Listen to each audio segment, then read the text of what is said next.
voulais d'abord remercier l'humanité pour nous avoir offert la possibilité à Espace Marc d'avoir une carte blanche sur ce stand de l'Agora, et on a décidé de proposer à Pierre Jacquemin d'intervenir.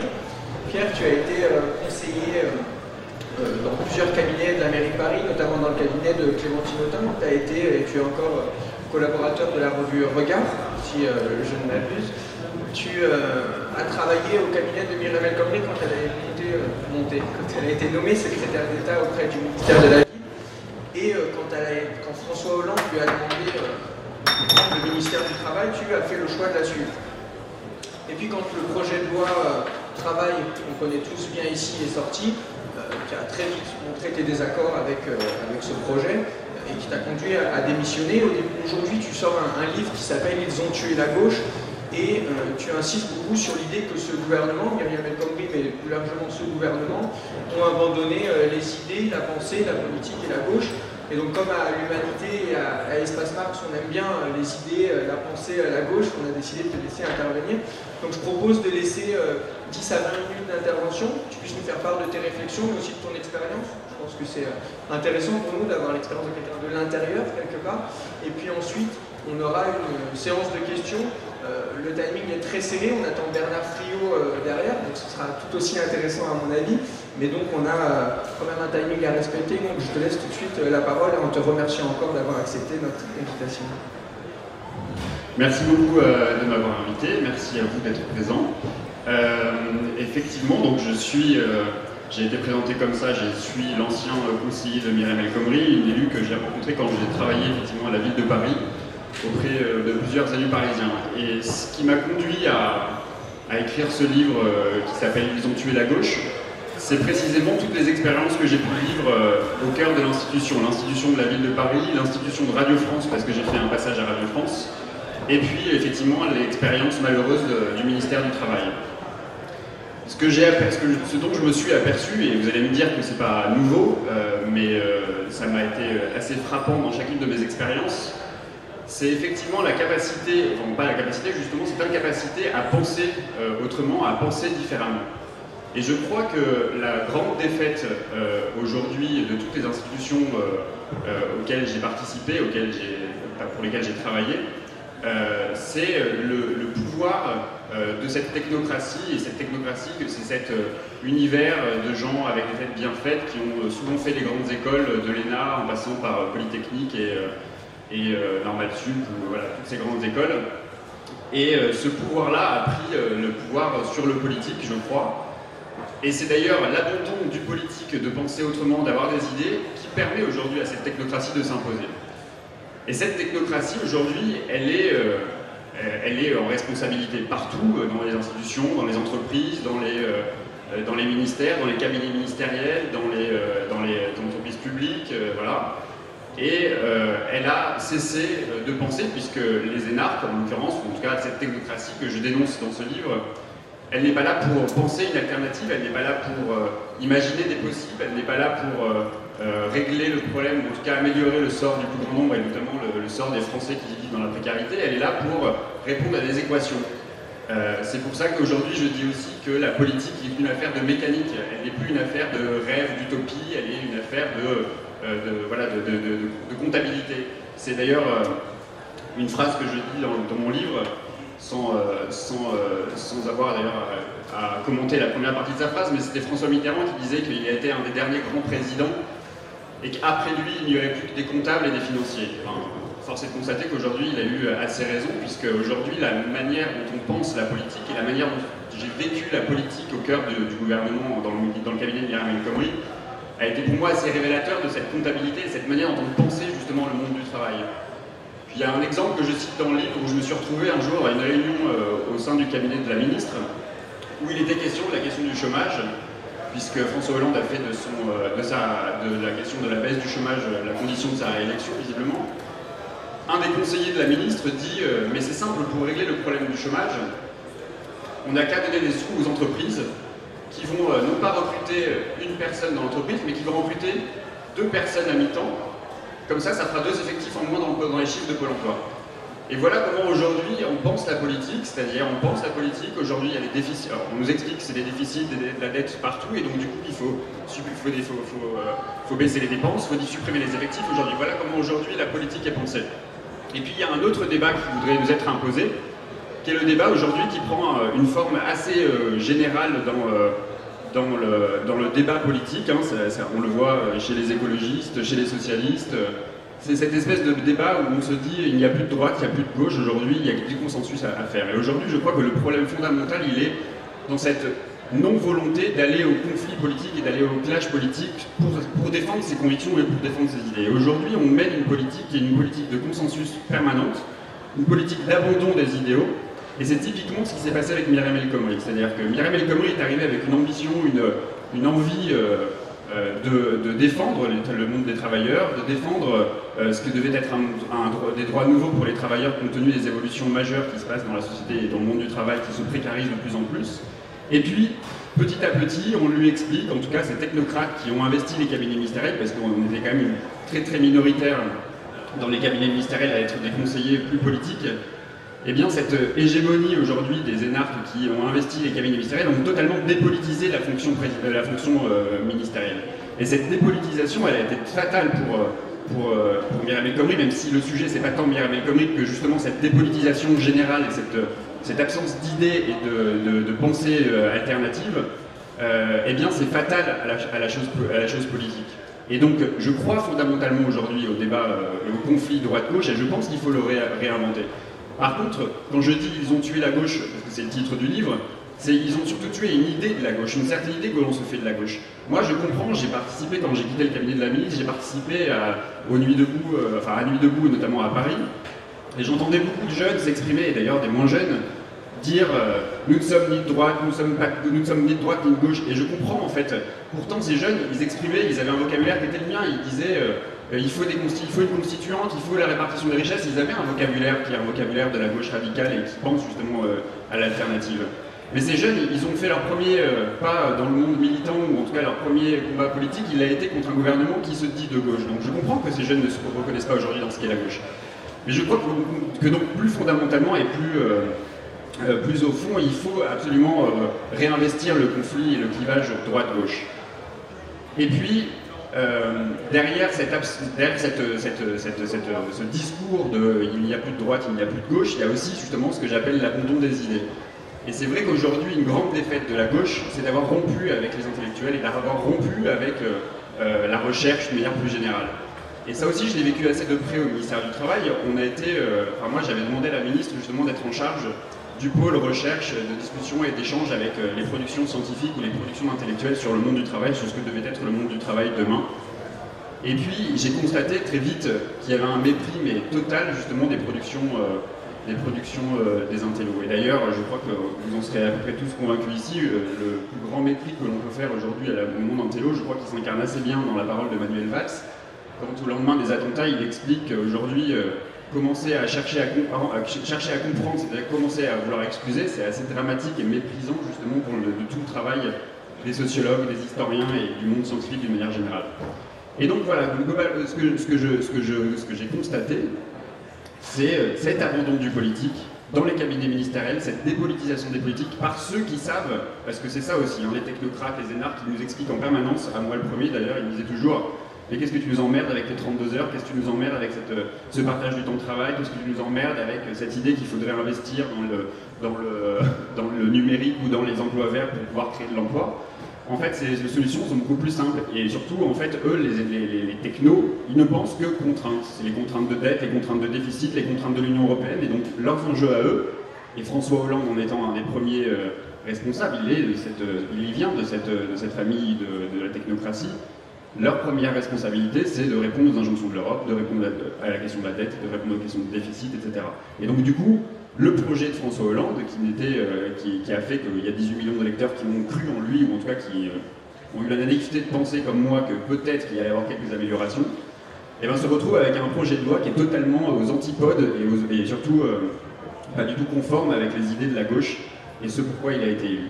Donc non seulement ils ne sont pas la gauche, mais en plus, Ce que je dis, c'est qu'effectivement, ils ont tué l'idée de la gauche. Donc c'est à nous, je crois, aujourd'hui, et bon, il y a l'échéance 2017 à laquelle, personnellement, je ne crois pas, et je pense qu'il faut qu'on soit en capacité de penser plus loin et de reconstruire sur une plus grande échelle, avec des mobilisations citoyennes plus importantes, en remettant les intellos au cœur du dispositif et de la machine à penser, et donc de reconstruire justement un vrai projet qui soit un projet de transformation sociale, écologique, mais vraiment un projet radicalement qui change radicalement la donne. Et je dévie un peu du sujet, mais c'est ce que je dis aussi dans le livre, en fait. Pourquoi la politique est morte aujourd'hui, en tout cas le pouvoir politique a cédé son pouvoir aux technocrates.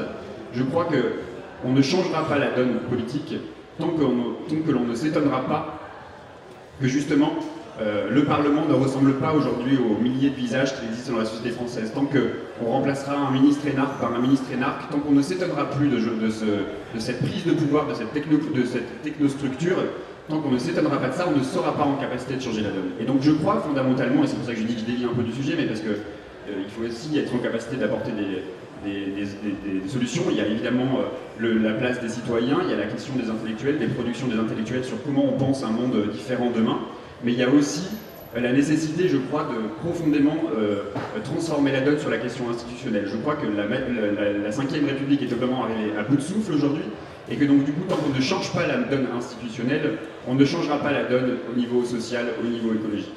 Et que je crois que ça reste un des enjeux majeurs aujourd'hui, c'est de faire la révolution institutionnelle, c'est-à-dire de remettre les citoyens au cœur de la machine et de faire en sorte que ce soit les citoyens qui ont le pouvoir aujourd'hui. Quand on prend le Sénat, par exemple, c'est pas moi qui l'invente, hein, je le dis dans le livre, mais c'est des travaux pour la peine d'intellectuels qui expliquent ça. Et c'est vrai que quand on prend le Sénat, par exemple, aujourd'hui, ça paraît surréaliste d'avoir une chambre d'enregistrement comme celle-là qui ne sert absolument à rien. Alors qu'on pourrait tout à fait imaginer que le Sénat serait une assemblée de citoyens nommés, tirés au sort, pour partis élus, etc., qui serait un contre-pouvoir, un véritable contre-pouvoir aux décisions qui sont prises à l'Assemblée nationale. Je crois vraiment, fondamentalement, que l'urgence, elle est évidemment démocratique, elle est sociale, écologique, mais elle est en priorité sur le plan démocratique. Comment on reforme, comment on réinvente les institutions, parce que c'est pas vrai que les experts ce sont les technocrates, c'est pas eux qui savent. Ceux qui savent, c'est le peuple, c'est les citoyens. Ce sont eux les experts du quotidien et c'est à eux qu'il faut redonner la parole aujourd'hui. Merci beaucoup. Ça, j'imagine, amène beaucoup de questions. On va prendre une première vague de questions, de remarques, s'il y en a dans la salle. On va demain se lever. Ouais, monsieur devant, c'est d'être une remarque aussi.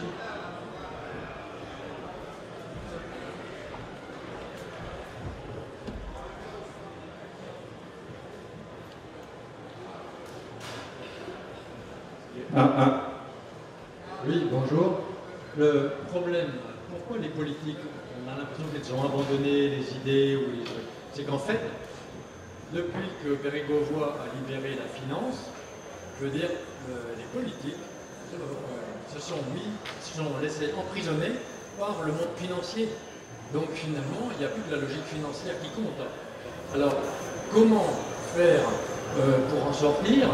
Je veux dire, premièrement, il faut quitter la Ve République, et après, reconnaître que le peuple, et que chacun d'entre nous, on est plein de contradictions, et que le débat est absolument nécessaire, d'où une représentation réelle des citoyens au Parlement, avec la proportionnelle intégrale, mais en même temps, y compris à l'intérieur des différents partis politiques, comment faire pour, je dirais, y compris libérer les élus de leur emprisonnement dans une carrière politique.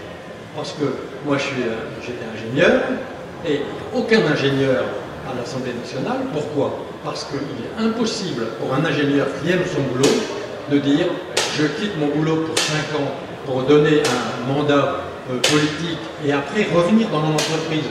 Son entreprise ne la reprendra jamais. Ce qui veut dire qu'il n'y a pas un ingénieur qui va quitter son boulot pour 5 ans. Et donc s'il n'y a pas une loi dans la Constitution qui oblige tout élu qui n'est pas réélu doit obligatoirement être réintégré dans son poste précédent, et à ce moment-là, ça libérerait les élus et ça donnerait une vraie liberté pour exprimer vraiment les besoins du peuple.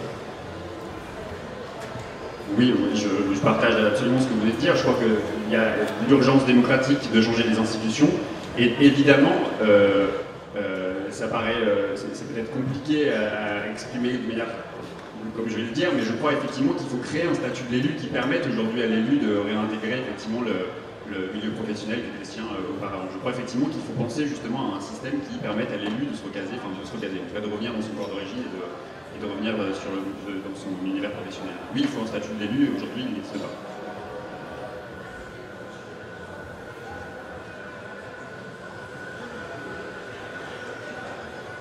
Oui, bonjour. Simplement quelques remarques, en vous remerciant bien sûr. Bon, moi je suis aussi chercheur et ingénieur.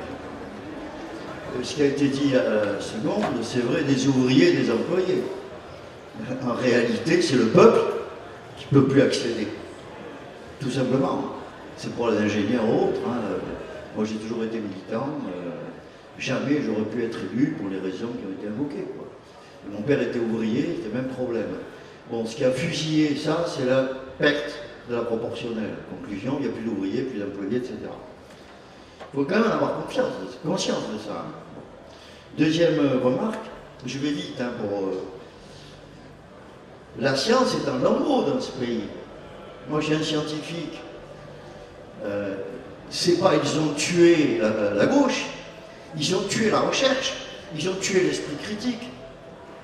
Hein, bon. Donc, voilà. Donc, je vais venir sur un désaccord avec vous. Comme ça, on pourra échanger. Ce n'est pas les technocrates qui ont tué la gauche.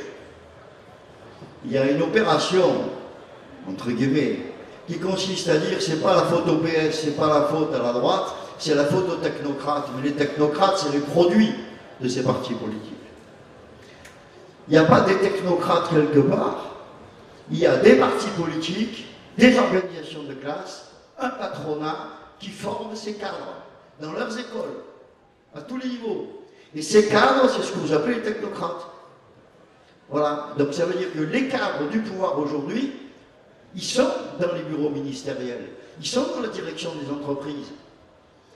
Mais fondamentalement, c'est les partis dits de gauche qui ont tué la gauche, parce qu'ils ont trahi.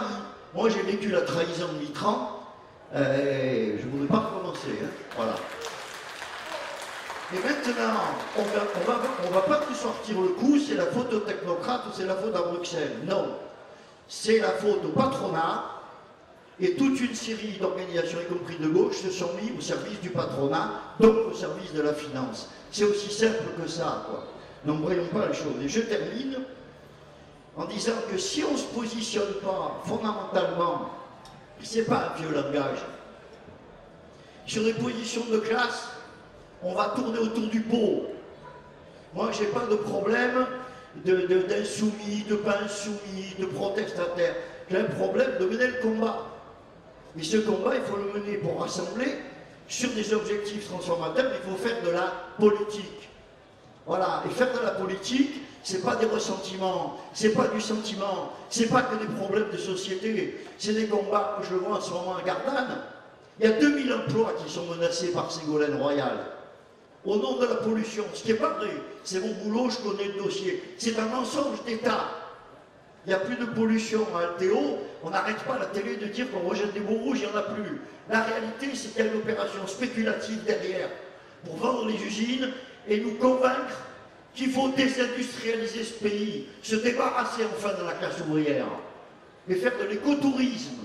Donc là aussi, il y a une responsabilité terrible, y compris des partis de gauche, Ségolène Royal et un certain nombre de responsables des Verts, qui vont dans ce sens.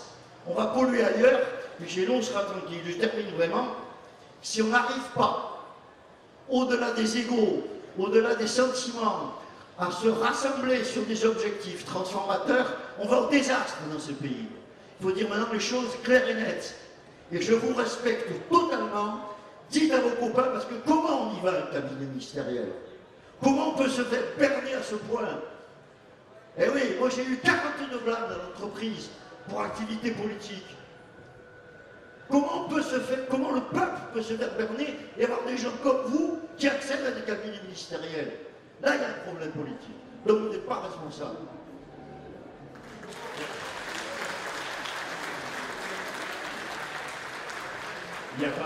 On n'a pas de désaccord, hein. Je partage totalement votre avis sur la technocratie, c'est pas elle qui est responsable, c'est avant tout le politique qui a décidé de céder le pouvoir aux technocrates, être formel et technocrates et être en responsabilité. Et encore une fois, aujourd'hui François Hollande, il est le produit de cette technostructure. Et cette technostructure qui fait de la politique, et c'est d'ailleurs toute la confusion et la difficulté aujourd'hui, quand je dis qu'ils ont dépolitisé la politique, et notamment les cabinets ministériels, c'est qu'ils sont là uniquement pour régler les problèmes qui sont ceux qu'ils ont appris à l'ENA, c'est-à-dire comment on fait en sorte de réduire la dette, de réduire les dépenses, de baisser les effectifs, etc.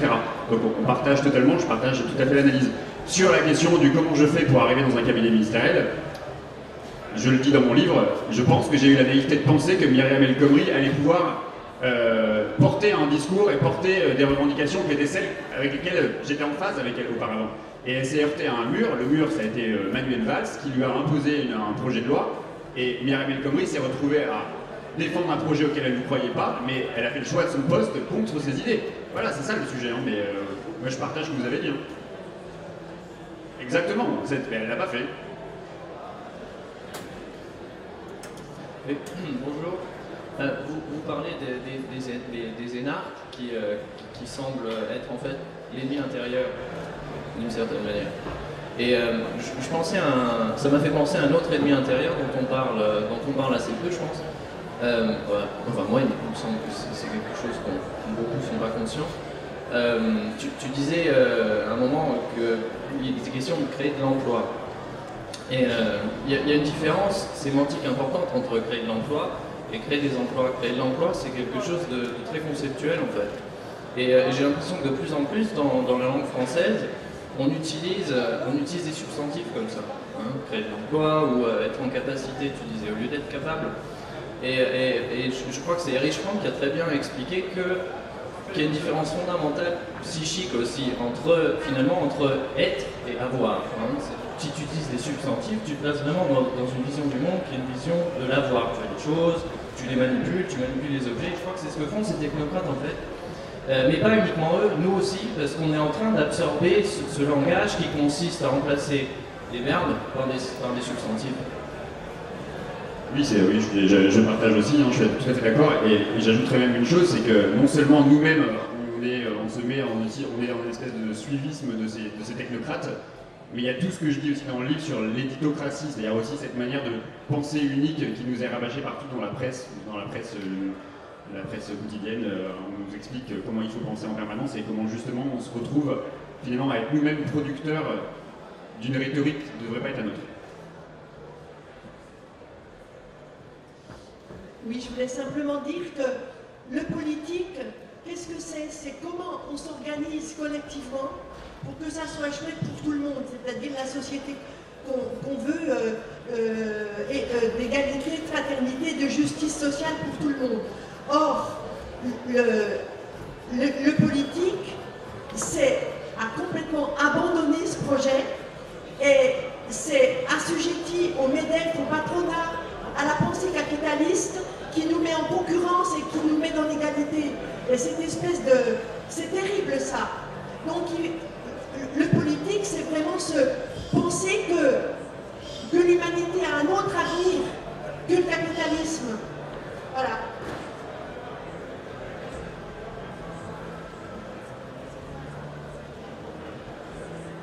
J'en profite juste pour dire que, comme le thème du débat c'était les politiques ont-ils cessé d'avoir des idées, il y a un excellent dossier qui a été fait par le journal Politique cette semaine qui s'appelle Comment élever le débat. Et je pense que ça participe aussi de cette reconquête justement de la pensée, de comment on fait en sorte aujourd'hui d'élever le débat. Parce qu'aujourd'hui, c'est pas, encore une fois, je tapais sur la presse tout à l'heure, mais je pense que la pensée unique telle qu'elle s'exprime de toutes parts, il est important de prendre du recul et le dossier de Politique c'est extrêmement bien fait là-dessus, je vous le recommande.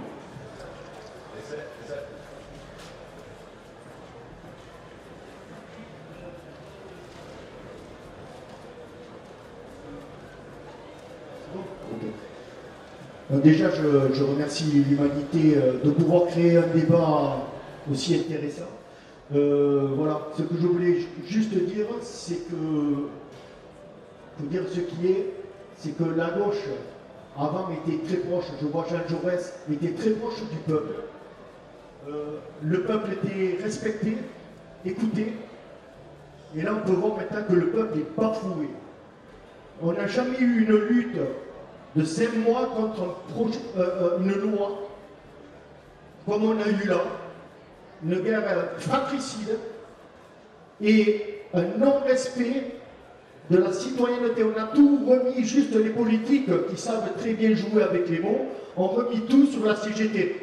Il faut dire ce qui est. Alors, on a pointé l'ennemi, CGT, et quelque part, on n'a même pas écouté le pourquoi. On n'a même pas accepté de se mettre autour d'une table et de discuter tout cela. Je suis d'accord. C'est vrai que la politique maintenant est devenue technocrate, je suis d'accord, mais elle s'est éloignée énormément de la citoyenneté. Et les citoyens, je suis d'accord avec Bernard Thibault, ce qu'il est en train de dire, c'est que la troisième guerre sera une guerre sociale. Parce que ça ne va pas rester comme ça. Le citoyen, le peuple ne va pas accepter de continuer comme ça. On a un retour de la loi de travail qui est passée depuis 2 ans déjà au Portugal, en Espagne, en Italie. On voit les salaires qui ont été divisés par 2, avec un pouvoir d'achat qui est vraiment lamentable, une précarité qui se prononce à fond.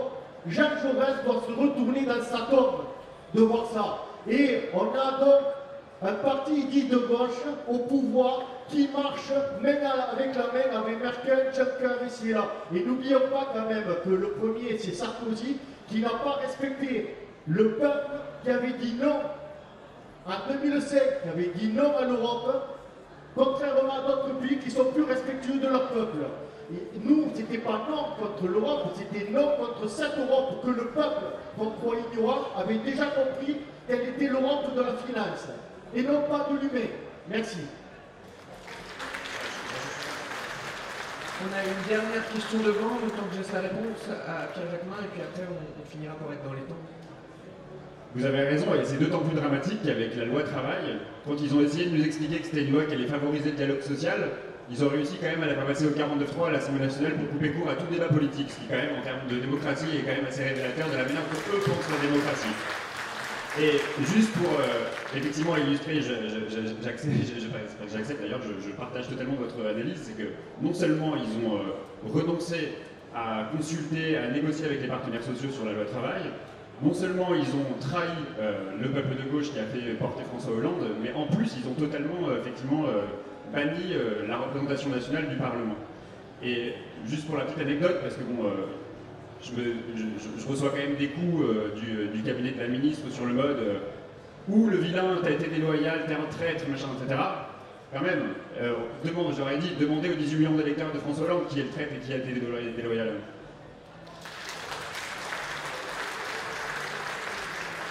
Allez-y, monsieur.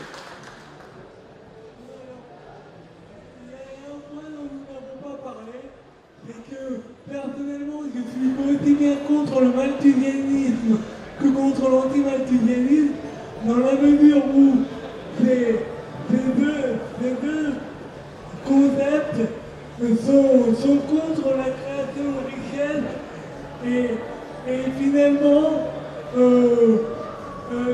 j'estime qu'afin de lutter contre la bombe démographique, il faut faire en sorte que tout le monde et sa place dans la société. Alors, moi, dans un livre sur la préhistoire, j'ai lu un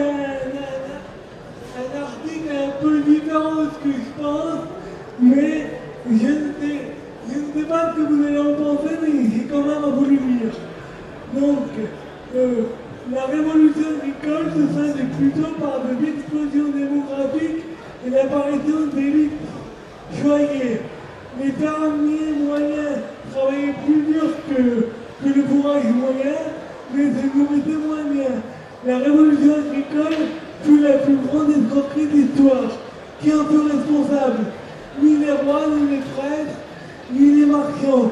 Les coupables furent une poignée de végétales comme le blé, le riz et les pommes de terre. Donc, moi, je suis assez perplexe à propos de cela. J'aimerais bien savoir ce que vous en pensez. Et si c'est une façon de dire qu'il faut que ça justifie la pauvreté. question complexe en 3 minutes. Je vais te laisser le mot de la fin, mais j'aurais aussi aimé poser une question un peu provocante. On a dit qu'aujourd'hui ces technocrates et ces gens qui, soi-disant dépolitisent, mais en réalité politisent pour leurs propres intérêts, toute la sphère publique sont partout. On a des gens qui passent du cabinet du ministère des Transports à la direction de Vinci, on a des gens qui passent du cabinet de la santé à des grands labos pharmaceutiques. Ce sont ces mêmes gens qui forment les élites de demain, ce sont ces mêmes gens qui nous informent au quotidien. Est-ce qu'on n'est pas un peu naïf de croire qu'on va pouvoir faire quelque chose contre cette puissance qui est en face de nous? Alors, pour la peine, j'ai été naïf, on l'a dit déjà beaucoup, mais il y a une chose sur laquelle j'ai une vraie conviction, c'est ce que je disais tout à l'heure sur l'urgence démocratique. Je crois aujourd'hui qu'effectivement, il y a un certain nombre, d'ailleurs on le voit, il y a plein de conseillers ministériels, des conseillers de François Hollande qui partent tous dans le monde de la finance et qui, effectivement, d'ailleurs en termes de conflit d'intérêts, posent un certain nombre de questions. Mais plus globalement, encore une fois, pour couper court à cette prise du pouvoir de la finance, cette prise du pouvoir de cette technocratie, je crois vraiment que le cœur de la réponse, il est dans la réforme institutionnelle, il est dans la traduction d'une nouvelle république, de la manière dont les citoyens se réapproprient le débat politique et dont ils se réapproprient les institutions pour être eux-mêmes en capacité de décider. Moi, je ne crois pas aujourd'hui au discours quand, je ne sais plus qui est-ce qui disait ça, c'était il y a encore récemment, même Ségolène Royal ou même le ministre de l'Agriculture, quand on nous explique bah non, je suis désolé, j'ai pas tous les pouvoirs et je ne peux pas intervenir, moi ça me rend dingue de savoir qu'aujourd'hui le politique perd le pouvoir et perd le pouvoir de décision. Donc moi je crois au pouvoir politique et je crois dans la capacité des citoyens à investir le champ politique et les institutions pour pouvoir changer la donne. Et changer la donne, ça veut dire imposer un rapport de force qui est favorable aux politiques. Et encore faut-il le vouloir. Donc du coup, je crois vraiment que la révolution, elle ne passera que par la réforme institutionnelle si on veut vraiment changer la donne sur le plan social, sur le plan écologique. Merci beaucoup. On peut applaudir Pierre Jacquemin, notre invité, qui, je rappelle, vient de sortir un livre, Ils ont tué la gauche, que vous trouverez très probablement au village du livre. Et on va, après ces remerciements, libérer la scène pour laisser place dans quelques minutes à Bernard Friot, qui viendra parler du salaire comme d'un droit politique. Merci encore et bonne continuation sur la scène.